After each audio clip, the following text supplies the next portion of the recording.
Welcome to the EI podcast. I'm Paul Lay, Senior Editor at Engelsberg Ideas, and our guest today, I'm delighted to say, is Marc David Baer, who is Professor of International History and Head of Department at the London School of Economics. Now, Professor Baer wrote a brilliant and somewhat bloody history of the Ottomans called The Ottomans, Khans, Caesars and Caliphs, and it was received with widespread, considerable acclaim, shortlisted for the Wolfson History Prize as well, and it is a tremendous read. But now he's produced a new, and I think very timely book called Children of Abraham, the story of Jewish-Muslim relations. So welcome, Professor Baer. Thank you for having me. The book's title sets us up nicely, I think, Children of Abraham, which refers, of course, to the shared inheritance of Judaism, of Christianity, and, of course, Islam. And I just wondered what you were trying to do with the book. What's missing from books for the general reader? And I presume this book is aimed at the general reader very much. So what's missing from the existing histories of Jewish-Muslim relations? If you go into any bookstore in London, you'll find a number of books about Israel and Palestine. And that seems to be all that anyone has to say about Jewish-Muslim relations. I've been thinking about this topic for 25, 30 years, even longer, ever since I was an undergraduate. And I've lived in the Middle East. I've spent a lot of time doing research and publishing about Ottoman Empire and Jewish-Muslim relations in that empire. But when the 7th of October happened, and followed by Israel's launching of this cataclysmic destruction of Gaza, I decided I wanted to think about the long history of Muslim-Jewish relations. So you're panning out in that. To pan out, to go back to the very beginning, to look at 1,415 years of interactions between these two people. And so I do begin in biblical times, and I look at the story of Abraham, how Muslims and Jews claim descent even, but also certainly spiritual descent in the Christian case. But for Muslims and Jews, it's very, very real. Muslims and Jews are brothers, you can say, if we look at the Bible and the Quran. So there's a shared genealogy. There's literally a shared genealogy. There's a family connection. And there's a closeness that is missing with Christians. Again, for Christians, it's a spiritual connection. But for Muslims and Jews, it's an actual family connection. And I wanted to recapture that and trace that over the entire time span around the Mediterranean, whether Jews lived under Muslim rule or Muslims lived under Jewish rule. So can you expand on that a little bit and take us back to those roots so that we can see that shared moment that Jews and Muslims have? Going back to Abraham or going back to the first Muslims? Well, I suppose it would inevitably go back to the first Muslims, I suppose. So if we go back to the late 500s, the early 600s, when Muhammad emerges as a preacher in Mecca, he has to take flight with his followers. And they go to a city which today we know as Medina, which was called Yathrib. And when Muhammad and his beleaguered followers, the believers as they call themselves at the time, they show up in Yathrib, there are 5 Jewish tribes there, along with pagans. And 3 of those Jewish tribes are powerful, they're wealthy, they have castles, they have arms, their women dress in silk brocade, and Muhammad needs them. He needs their help. And what those powerful Jewish tribes offer at the beginning is an alliance. So at the very beginning of Islamic history, there's an alliance between the believers who will become the Muslims and the Jews. These are Arabic-speaking Jews, Arabic-speaking believers, and they are going to form what they call an ummah. So it's a community that consists of Muslims and Jews. Now today, when Muslims use the word ummah, they mean Muslims exclusively. Whether here in London or around the world, Muslims connected, brothers and sisters. But when Muslims and Jews were allies, they formed the same community. And this is astounding when we think about it. And how does looking at these Jewish and Muslim through, I suppose you do it through a comparative lens rather than, and as you pointed out, So much of it is this obsession, understandably, with Palestine and Israel. It's very 20th and 21st century, the focus is. I mean, this is a problem with history in a wider sense, I think, as an early modernist. But there you go. But to think in that way instead of separate national or religious boxes, does it change the way we understand the history of, first of all, the Middle East and then Europe? It does, because again, if we look at this very beginning, it wasn't clear where the boundary lay between believers and Jews. So the very first believers, the followers of Muhammad, prayed toward Jerusalem. They also parted their hair in a certain way, dressed in a certain way. They talked about using the shofar, the ram's horn, to call the faithful to prayer. There are a million ways where they appeared as if they might be Jews. And in fact, Jews were confused. These Arab Jews said, well, if you believe in all the previous prophets, and if you believe that the Torah, the Old Testament, is the word of God, then are you Jews? So, of course, the difference was Muhammad claimed that he was a prophet and that God had spoken to the Jews. The Jews had gotten the message wrong. And then God had come again to the Christians. And again, they had gotten the message wrong. So now for the third time, this was the third call that God was speaking to people, speaking through the angel Gabriel, who was the one who told Mary that she would give birth to the Messiah, Christ. Speaking through Gabriel, God gave the recitation, the Quran, to Muhammad. So this was the final call, the last chance for people to return to the true monotheistic religion. This was the claim. And Muhammad made connections to all the previous prophets. So in the famous night journey that we read about, Muhammad traveled from Arabia to Jerusalem, and he goes to the spot of where the Jewish temple had been. And he goes to heaven, and he meets all the previous prophets, and all the prophets declare that he, in fact, is one of them. So this was the message that Muslims were, that Muhammad and the believers were giving to Jews and Christians and pagans in Arabia. So relations were close at the beginning. They were allies at the beginning. But over time, there was a falling out between Muhammad and these three powerful tribes, to the extent that there were battles, there were sieges of their castles. The first two tribes were expelled. The final tribe was, destroyed. All the men were executed. The women and children were sold into slavery. And Muhammad ended up marrying two of these Jewish women from these different tribes.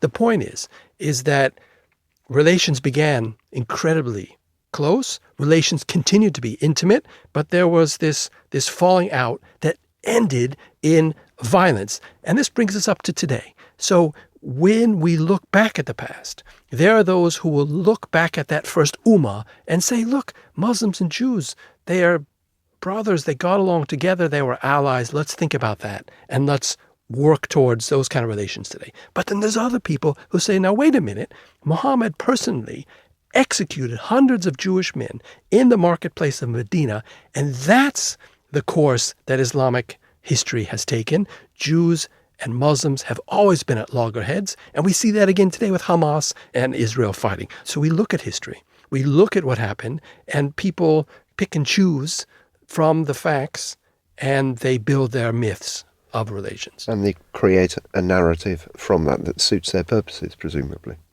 You had asked about the comparative element, comparing Jews living under Muslim rule with Jews living under Christian rule. Yeah, because you're quite interesting about that. There seems to be these two myths that go together. And I think about this quite a lot when you mentioned 7th of October, but there was a great deal of renewed interest in Islam after 9/11, of course, in profoundly important historical event. And some people would argue the history of Jews and Muslims is one of great cohesion and very, very constructive relationship. Others would argue that, it's just endless opposition and enmity. And yet you offer a much more complex picture of those relationships over 1,500 or so years. Because we see these relations going up and down. And so there's, in the Palestinian and also Sephardic Jewish proverb, there's days of honey and days of onion. So sometimes because of this shared culture, speaking the same language, being from the same homelands, sharing the same food, being pure monotheist and distinguishing themselves from Christians, who Jews and Muslims don't see as true monotheists. Leave that to the side. But so there's this closeness, this intimacy, but this very intimacy and closeness also leads to jealousy, which can then be turned into hatred, which can be turned into violence. So we see, for example, over time, we see Jews rising in pre-modern times in Muslim-ruled societies to the top of society. So in theory, Jews, like Christians in Muslim-ruled pre-modern societies, are not supposed to bear arms. They're not supposed to ride horses. They're not supposed to build new synagogues or churches. They're not supposed to rule or have any power over Muslims. But repeatedly in pre-modern Muslim kingdoms, this was happening. You had Jews who would serve as viziers, as prime ministers, inspect the troops of Andalusia, a Spanish Muslim sultan, before they go into battle to fight against another Muslim kingdom. And these Jews were on horseback. There were Jews with arms. This was also the case in the Ottoman Empire, also in Morocco. So despite these sort of rules, these rules were always violated. These norms were violated. And Jews were powerful, some the elite, and they're on intimate terms with Muslim rulers. And this sort of situation could lead to accusations of poisoning, which could then lead to, again, violence, as we see in Granada in 1066, when the Jews of the town are massacred. But it's precisely because Jewish elite man has the king, the sultan, over for dinner because they're so close. It's only because they're so close that he could be accused of poisoning him. So personal differences. So there would be jealous courtiers who would not be assigned a post, could then say, well, actually, I didn't get the post. The post was given to a Jew, and this is not right. The hierarchy of society is supposed to be Muslims on top, Jews and Christians are second-class subjects. And so for most of pre-modern Islamic history, this pact of protection worked, which is to say, as long as Jews and Christians paid a tax and generally appeared to be humble, with some restrictions on their lives, they were safe, their lives, their property, and they were able to have a place in society, an economic place in society, and so on, that was impossible in contemporary Christian Europe. Can we talk of a golden age in any sense of Muslim-Jewish relations? I mean, we always talk about the Zirids of Granada, for example, as you say, in the 11th century. They rely on Jewish officials. You've mentioned Morocco, the Alawites, who relied on Jewish merchants up to the 18th century, I think. Two questions, really. What do they offer one another? I mean, I presume that the Muslim rulers offer some form of protection, but what is it that the Jews are offering? And then try and explore that difference between the way in which Jews relate to Muslims as opposed to the way they relate to Christians. What are the fundamental differences there? Well, what the Jews get in this bargain is safety, the ability to practice the religion. So Jews are forcibly converted to Catholicism in medieval Spain and Portugal. They flee to Morocco, where they return to Judaism. Most Jews who were forcibly converted in Spain and Portugal would end up, over 100,000 we think, in the Ottoman Empire, where again they can return to Judaism. And again, despite the pact which says they can't build new synagogues, they're building new synagogues. They're rising to power. So what they gain is the ability to practice their religion, safety and surety, but also taking part in this universal culture. So for 1,000 years, most Jews live under Muslim rule, and they live in some of the wealthiest, most economically advanced, technologically advanced, intellectually exciting societies. So Jews gain from that. But again, because Jews switched to Arabic. Most Jews in the lands that the Arabs conquered and converted to Arabic-speaking regions, the Jews also dropped Aramaic.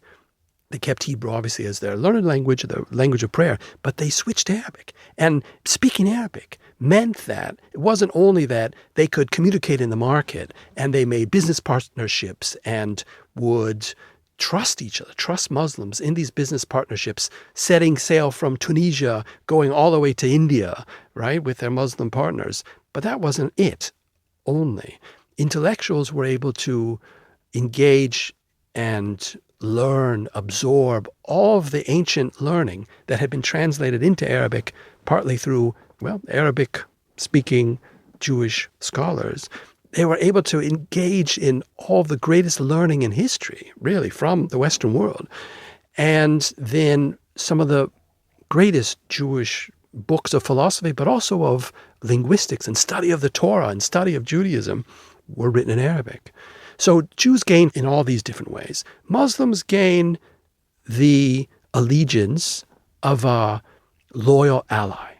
And again in history, pre-modern, modern times, again, the Jew is the ally of the Muslim. You mentioned the Moroccan Sultan. The Moroccan Sultan creates this position called the Tujar Sultan, which is also called the Sultan's Jew in colloquial speak, where the Moroccan Sultan entrusts Jewish merchants to take his most valuable goods and become his official trader here in London in the 17th and 18th century. Later on, when he sends some Muslim merchants as well to London, those Muslim merchants live with the Jews in London, precisely because they share the same dietary restrictions, they share the same hygienic habits, they are really brothers in culture and from the same homeland. And some of these Muslims then also, when the British authorities asked them to register, keep a track of them, they asked them for their address. We've looked at the archival documents, and their address, they write down the Bevis Mark Synagogue, right? So the Bevis Mark Synagogue being the oldest extant synagogue, the Sephardic synagogue and the only synagogue in the city of London, all of whose rabbis were in the beginning were Moroccan and so on. So there's these connections. So Jews and Muslims are gaining. Muslims also are. They have this loyal group of people who rely on them and who, again, help them not only expand their intellectual horizons, but also through these merchants. Again, I mentioned the India trade, the trade with England for hundreds and hundreds of years. Is there an intelligence aspect to this as well, through this Jewish network that's global? Oh, absolutely. Jews will serve as spies, for example, for the Ottoman Empire. Yeah. And Jews also know these languages. So Jews, if they come from Portugal and Spain, they speak Portuguese, they speak Catalan, let's say. They're in Amsterdam or somewhere. That's right. They also speak Dutch. Yeah. So, but then in India, of course, they're able to keep an eye on the Portuguese, especially, who are the big rivals of the Ottomans in the 16th century. In places today, the news is all about the Straits of Hormuz. So in the 16th century, it was the Portuguese and the Ottomans battling out for control of the Straits of Hormuz. And the Ottomans used Jewish spies to keep an eye on the other side. How would you define the relationship? I mean, I've done, I'm a historian of the 17th century, so I've done quite a lot of work on Cromwell's resettlement of Jews, and that's going back to Bevis Marks later, which is one of those earliest manifestations of the return of Jews to England. There's a spiritual element to the reason why Jews are resettled in England, but there's also a material one. There's a lot of opposition, though. Yes, there's lots of opposition, yes. I mean, it's very much put through on the kind of strongman element to that. But I wondered the difference there between the religious ideas and theology versus these more material factors, the tension that's there, empire, capitalism, Jews were renowned as bankers, as merchants. And I wonder how those tensions changed over time, if they did change over time. And tensions where? Between the theological elements, where obviously there was a difference between Judaism and Islam, despite their shared inheritance, and that of the material benefits that Jews offered. But again, there's not too much of a theological contestation between Judaism and Islam as there is, of course, between Christianity and Judaism, because there's 100 different reasons, obviously. But you don't see as much as this theological debate or concerns and as you would. Again, because Islam, like Judaism, are both true monotheist religions that focus on the one true God. Now, the original version of this book was 2.5 times as long, and I had a lot of Arabic and a lot of Hebrew in there in parentheses that were taken out, obviously, so as not to confuse the reader. But so much of Judaism and Islam, to a certain extent, are not objectionable to someone on the other side. So again, I begin the book, I talk about the course I teach here at the LSE. It's got a very long title, History of Jewish-Muslim Relations, again, from the time of Muhammad all the way till the present day in London. And it's a 20-week, it's a year-long course. Yeah. And the very first day, again, I take out these note cards and I write different things on them. I put down different prayers from Islam and Judaism.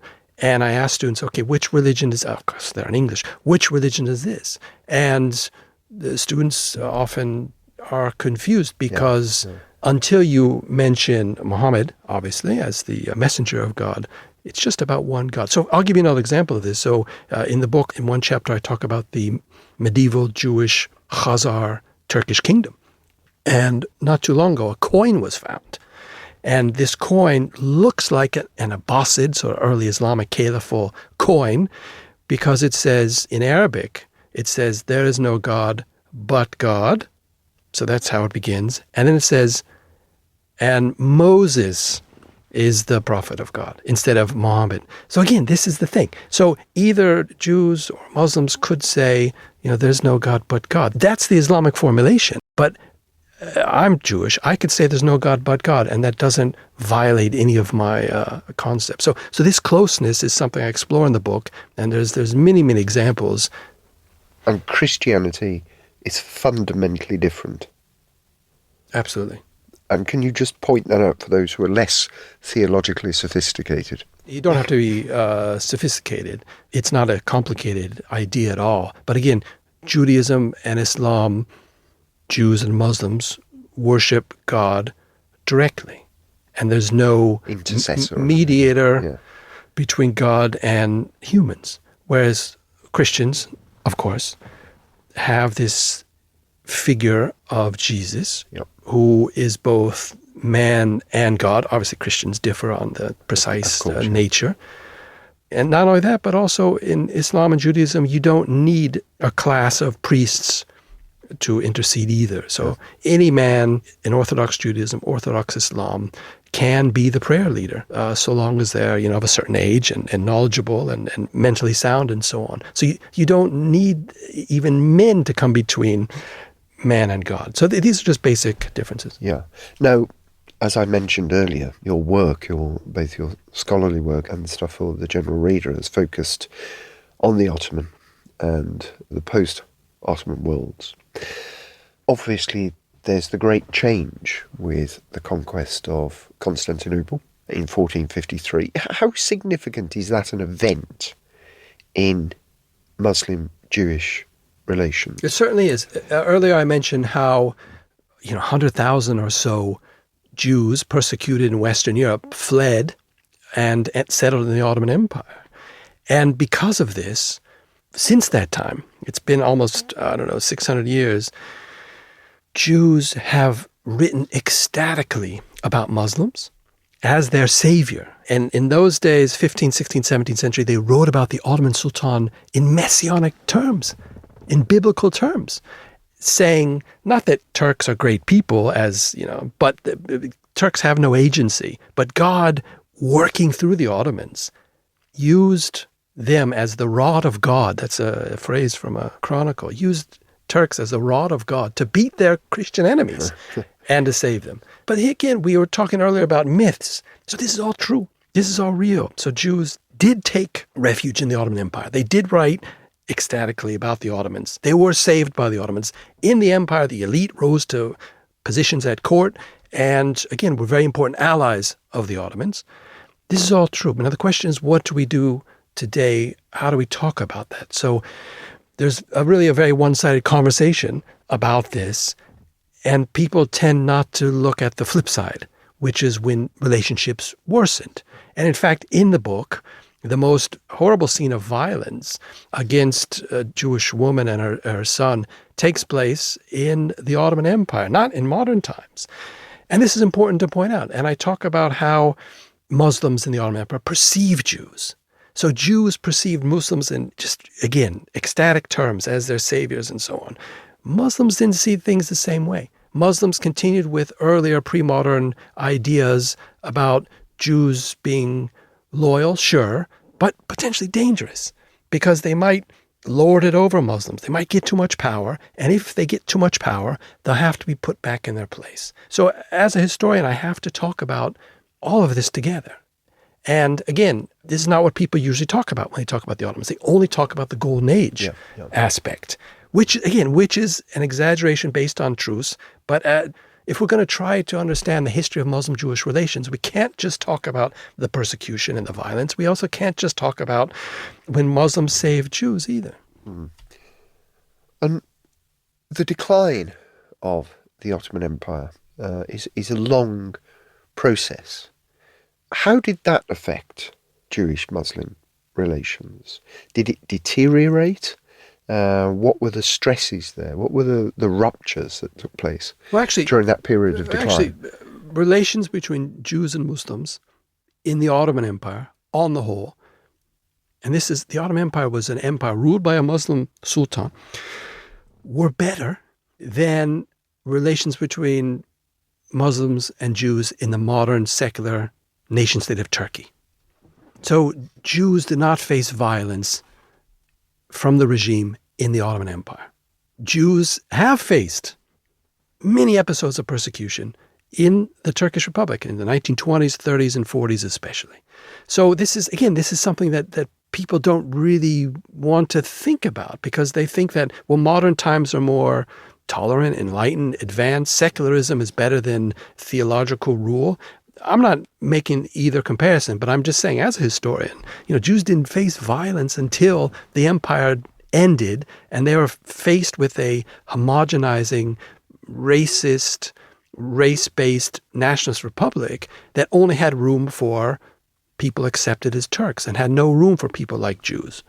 When you write about that in the book, about the threat of nationalism to relations between Muslim-Jewish relations, and you see the decline of the Ottoman Empire and eventually the fall of the Ottoman Empire, I couldn't help thinking and making a comparison with Habsburg Empire as well, where you have this incredibly vibrant Jewish culture and community, much of it quite secular. Maybe we think of the great Austro-Hungarian novelists like Joseph Roth or someone, there are great figures there, Stefan Zweig, and so you have a similar cultural flourishing of Jewish ideas, not necessarily explicitly Jewish, but they are Jewish.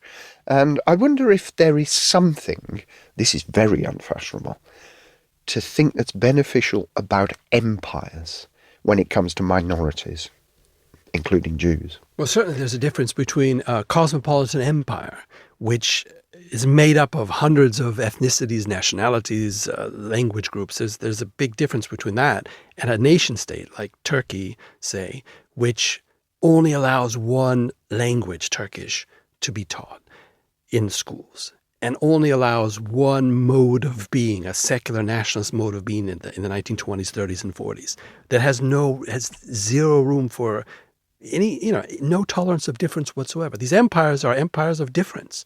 They function as, again, a multicultural, cosmopolitan, polyglot system. But again, I wouldn't want to be nostalgic about that because, again, here we are living in London. We believe in equality. Every British citizen, whatever their religion, their race, their gender, what have you, should be treated equally by the state. And this wasn't the case in these empires until the very end. And this is the turning point, when these empires began to treat Muslims and Jews legally the same, then we have a turning point in history. Now, today people talk about these myths because they talk about Israel and Palestine. And there's a lot of people who will say relations were great between Jews and Muslims, but in 1948, you had the imposition of a Jewish state, and that ended good relations between Jews and Muslims. 1948 is the turning point. Well, 1948, of course, was a turning point when, for the first time since that medieval Turkish Jewish kingdom, Jews are ruling over Muslims and ruling the Jewish holy cities of Jerusalem and Hebron for the first time since ancient times. Yes. However, we have to look again at the dissolution of these empires. So I like to talk less about 1948 as the first change in modern times, of course. I like to look at 1798. I would like to look at the French Revolution and the introduction of the idea that Jews are equal in France. Jews are made equal citizens. And this is a profound idea, because then French Jews are going to spread this idea when the French take over in Algeria, in Morocco, Tunisia. And again, in 1798, Napoleon takes Egypt, at least Cairo. And in Egypt, he makes Christians equal to Muslims. Again, they had been second-class subjects. He arms Christians. He appoints Christian governors and administrators. And then when the French then, 30 years later, in 1830, take Algeria, there aren't Christians in Algeria. They'll side with Jews. And in 1870, France will make most Algerian Jews French citizens. But most Muslim Algerians, who are the vast majority of the population, are not allowed to become French citizens. So this is really a difference. It's French and British colonialism. The British will then do similar things in Iraq and Egypt after the French. But then the Ottomans themselves, too, will also see the writing on the wall. And in 1856, they'll make Christians, Jews, and Muslims legally equal. They all are eligible to serve in the military together. So, and same thing will happen in Tunisia around the same time, 1858. So it's really this change. This is 100 years before, the century before Israel's created. It's this change where colonialism changes those relations, those legal relations, and where Jews begin to imagine that they don't have to be second-class subjects. You seem to imply that there's a difference between French and British imperialism, which you might call European imperialism, and Ottoman imperialism. Would that be fair? That's fair. I think really, the French in the earlier period of colonialism and then the British in the later period after the 1880s, the French from 1790s to the 1830s into the 1870s are making these profound changes that are going to really lead to a kind of rupture between Muslims and Jews. Now, don't get me wrong, because even after the creation of Israel in 1948, into the 1950s, Arabic-speaking Jews in Iraq, in Egypt, in Morocco, Tunisia, Algeria, will still very much be part of society. They will still be in a place like Baghdad. 30% of people in Baghdad were Jews. Jews would lead political parties, especially the Communist Party in some of these countries I mentioned. Jews would also lead trade unions. Jews would be parliamentarians. Jews would be government ministers in all these places, even into the late 1950s. But eventually, the introduction of Israel as a Jewish state will be a profound rupture, and especially after 1967, when Israel conquers Jerusalem and the West Bank of the Jordan River from Jordan. And in the West Bank, you have the holy city of Hebron as well. After this, it's going to be extremely difficult for Jews to remain citizens in most Arabic-speaking countries. And you see now an absence of both Jews and Christians in places where there were once flourishing communities in the Middle East. Right. Now, the flip side of that is, of course, Israel is creating a country which is for Jews only. So Israel is also part of the process here of separating Muslims and Jews. So all of these, half of the Israeli population in the beginning is made up of Arabic-speaking Arab Jews. But they're not supposed to speak Arabic anymore. They're not supposed to consider themselves Arab anymore. They're supposed to consider themselves Israelis, Jews by nation, you could say, and they're supposed to leave the Arabic behind. Arabic-speaking Jews are quite mistreated in those early decades in Israel after its creation. And Israel, of course, is to this day, is depopulating Muslim and Christian regions of the land that they control. So Israel also has a role to play in making it impossible to imagine that a Jew could be, say, a citizen of Egypt or Iraq. Yeah. And that's a legacy of nationalism. And when you look at current debates, this is where we came in about Israel, Palestine, refugees, Islam in Europe, for example, is a pertinent question, and the very real rise in anti-Semitism. What are some of the profound historical misunderstandings that you see rising constantly and which you eager to address or correct?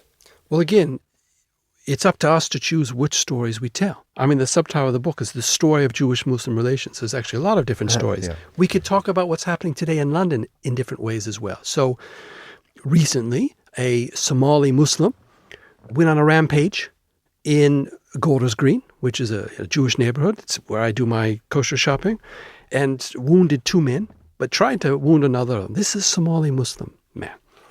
So a lot of people have then extrapolate from that. See, look, and you can imagine different things people have been saying about that. But yes, this is something we have to think about. But at the same time, in another North London neighborhood, a group of Somali Muslims were the first people to show their solidarity and their love and brother and sisterhood with a Jewish congregation that had been subject to an arson attack.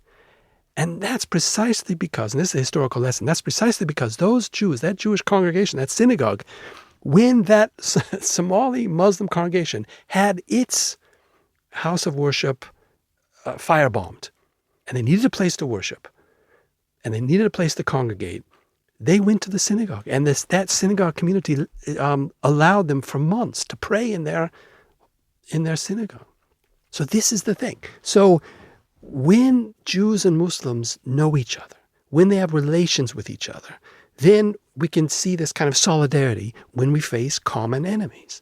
And this is also the case in history. So going back to Baghdad, so 1941, there were riots in Baghdad, also in Basra, and hundreds of Jews, up to 200 Jews, were killed.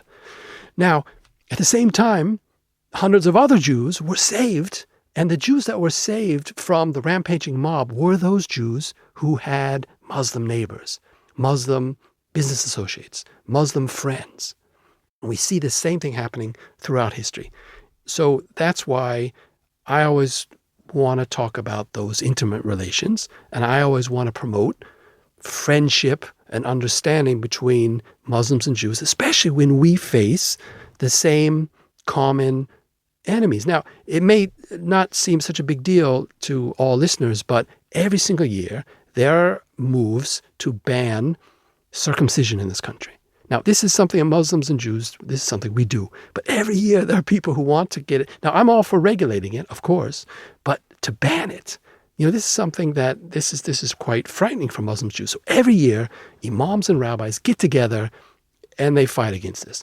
Every year there are attempts to ban kosher and halal slaughter in this country. This is one of the first things that the Nazis did, by the way, was to get rid of kosher slaughter. So every year imams and rabbis get together and they push back against this, saying, no, this is what we need to carry out our religious lives. So there are these instances when Muslims and Jews, especially the leadership, as in ancient times, earlier times, medieval times, can get together. The problem we face now is not usually the imams and the rabbis, but the congregation.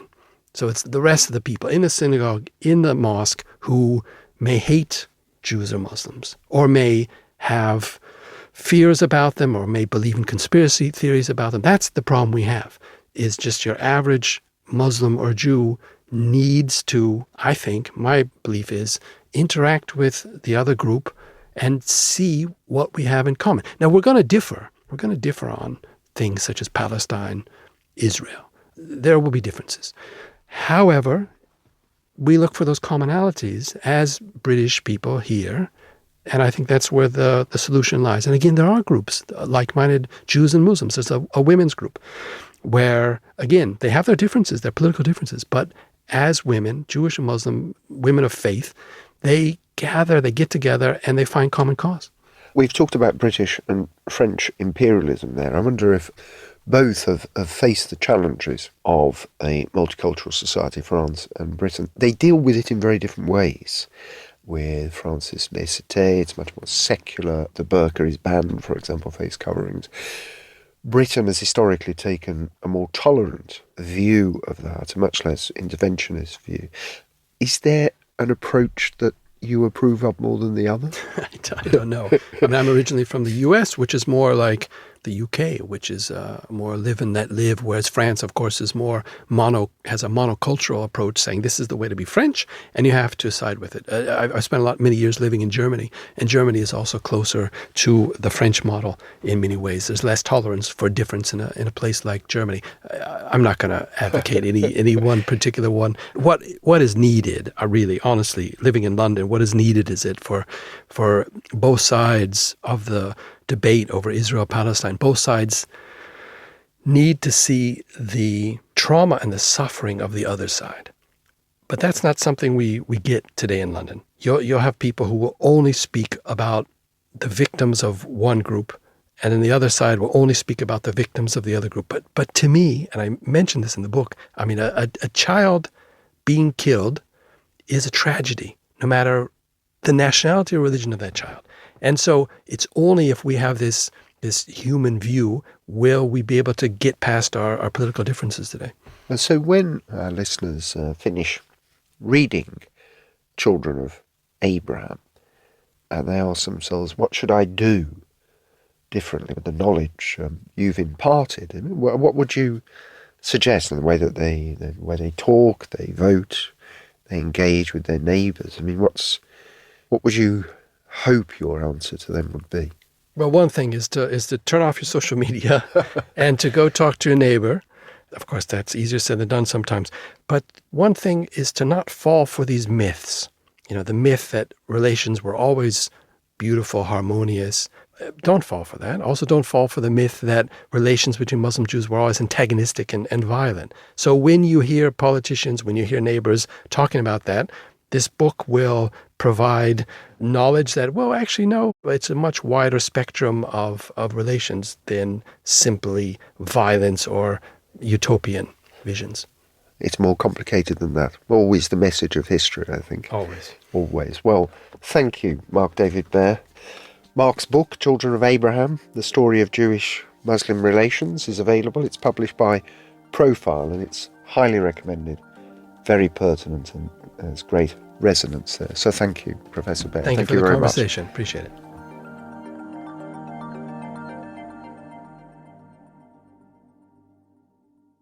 Thank you for listening to the EI podcast. If you enjoyed this episode, please sign up to our mailing list and download the Engelsberg Ideas app. Explore intelligent perspectives on history, culture, and geopolitics, anytime, anywhere. And best of all, it's totally free. Until next time, thank you for listening.